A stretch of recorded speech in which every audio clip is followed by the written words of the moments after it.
most of them. And even if you have been, like, you did not steal or you did not take bribes, but the very fact that you took wrong decisions and you know it, like you knew that this was the wrong decision and you have been taking it or you have been letting it happen, you have seen corruption and you have not reported for it, that in itself is wrong, and that in itself has to be put in the right situation. So all that is still, we still have to do all of that. And this is important to the people. Yes, and it is. I think this is the most important thing. For example, most of the demonstrations that have been taking place after the 11th of February, the very obvious thing is that the officers support those who have been killing us are still in their own positions, and they are supposedly like securing us. And how can we trust them anymore? And like this is the very basic thing that all the police officers have been shooting demonstrations, all the corrupt people in all positions, and mind you, not just politically, like everybody who has, like the heads of the factories and all the governmental institutions and all those people, not just the political, like the NDP or the prime minister or the ministers, not only those, all the others as well. So I guess this is the best way to deal with the past, is to put it in the correct direction, to correct it, and then we can perhaps deal with it.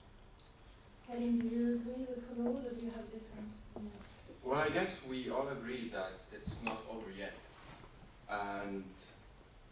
But what happened this 18 days experience could show a very big lesson.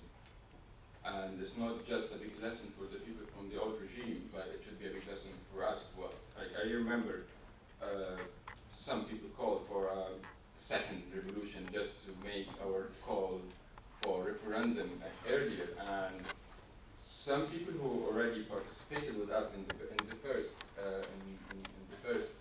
call for revolution, they started talking with the same tone as the important 300-400 years into the future as well. Maybe we just address it in different kind of ways, different kind of questions, through different questions, either through human rights and democracy, or through rule of law and justice, but also through as Manar is to education and employment, and the possibility for me to make my own life's choices, not just theoretically, but also in practice. That I have the possibility to do that. And I have the possibility to, in the long run, have my own freedom and make the choices of my own life.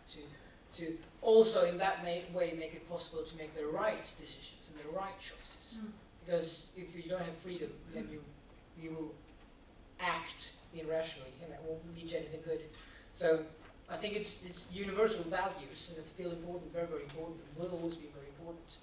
Maybe it's a bit more individual, the view of it in Sweden. Maybe we take some different kinds of angles of it.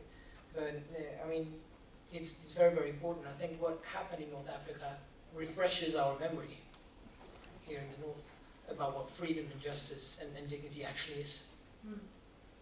What did you feel, Hazel, when you were shouting those words? Chanting. Okay. If you asked me about these meanings of dignity, freedom before 25th of January, I thought that this is a kind of cynicism. You're trying to make laugh or something like this. We didn't feel any kind of, as my colleague said before. But after the revolution, it tends to be something like, instead of good meanings, it tends to be an objective, a goal we have to pursue. I think, as my colleagues before said, that revolution didn't start yet. Revolution is making dignity. We only stepped down the guy. We moved him from like checkmate. Okay? Maybe there is another part or something like this. Searching for dignity, searching for all these issues. But, however, we have to say that freedom should be accompanied with rationality. That we have to be, the freedom has to be something like not leashed or unleashed, but not leashed by rationality, but with rationality, tinged with rationality. And we have to put some KPIs for ourselves, key performance indicators. Are we on the right track? Are we, is there any kind of diagnosis or Something like this. Are we moving from here to there? Did we deliver our message? Something like that. Some of these KPIs are are we applying democracy? Really, it's a kind of democracy that we are applying, or we are majority is bearing on minority. If majority is bearing on minority, it's not democracy yet. So we have to put some KPIs for ourselves, and then we have to feel that we have to be confident that dignity is on the right track, freedom has been established, and all these issues has taken place. But till now, we are in the first phase, and we have to put some KPIs, mainstream, something we all believe in, and then we will reach the dignity, and we will reach freedom, and we will reach both social justice. I think that rule of law, we have a lot of articles, a lot of bills, a lot of enactments, and everything. We have everything, but nobody were applying or enforcing law. The rule of law, if rule of law in Egypt had taken place, I think social justice will take place as well. The Swedish Institute in Alexandria is, of course, working a lot with empowering women and gender equality and so on. And I'd like to ask you, Lord, how do you perceive the role of women in future Egypt, and what challenges are at hand currently? Okay. On the 20th of January, when I first, I woke up in the morning and I was in the streets and I was basically looking for a demonstration. I walked through Alexandria, yes, and I was wondering where would the demonstration start. And anyway, I finally found a demonstration after 4 hours of running into the streets, and it was actually led by a group of teenage girls, I guess 15, 16 years old. And it was a massive one, and we moved throughout alleys and very narrow streets in Bahari, where the Swedish Institute is beside that area, and then we moved through the Corniche Road, which is the main road in Alexandria, all through City Gateway, which is it's a walk of 6 or 7 hours. And those girls were really very active, and whenever the masses were really tired, and you lose your voices, but then they are active again and they shout again with their high tones, and then everybody's active again. And when you just asked about that, this is what really came to my mind now. But now, considering the situation now, I mean, within those 18 days, this was not even a question. You are a girl, or you are a woman, or you are a female, and this gender issue was not in the mindset of the people. It was just Egyptians in the streets. It's not an issue of gender or an issue of political background or religion or social class. That was not even at the back of our minds. It was just all of us in the streets, either running from tear gas or running from whatever guns or looking for water. It was everybody was there. It was just solidarity, I mean, in the full sense of the word.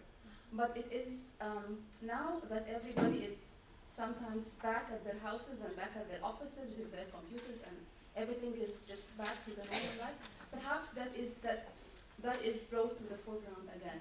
Because when everybody is back, it is now the question of the other has been, it has been again a discussion, because now you can see yourself in contrast to the others. So now you are there is now a male and a female. And it's really sad to find that now, because I thought during those 18 days when we didn't have that, I thought that would be the norm. But now, since, for example, although there has been, even in the film that Karim has made, it is obvious that women have been there without even questioning it.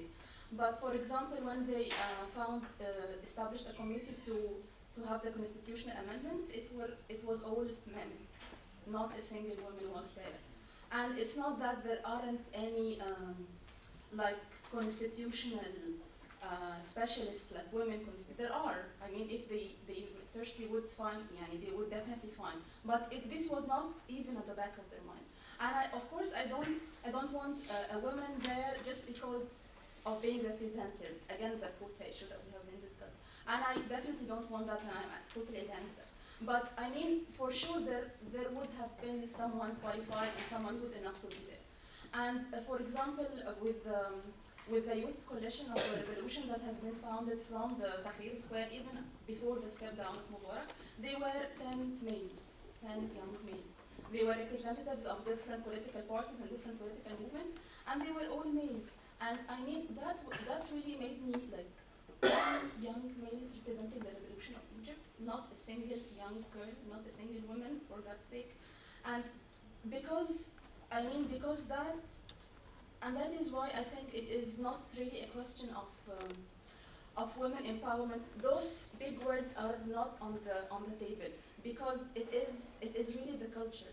Yani, if you no matter how many laws and how many trainings and how many conferences and seminars you hold, if you don't really work on the culture, on people's mind, nothing will really change. And that has happened during those 18 days. Like, for example, within my family, nobody told me, you do not go down the streets because you are a girl. Like, myself and my sister and my brother, we were all there.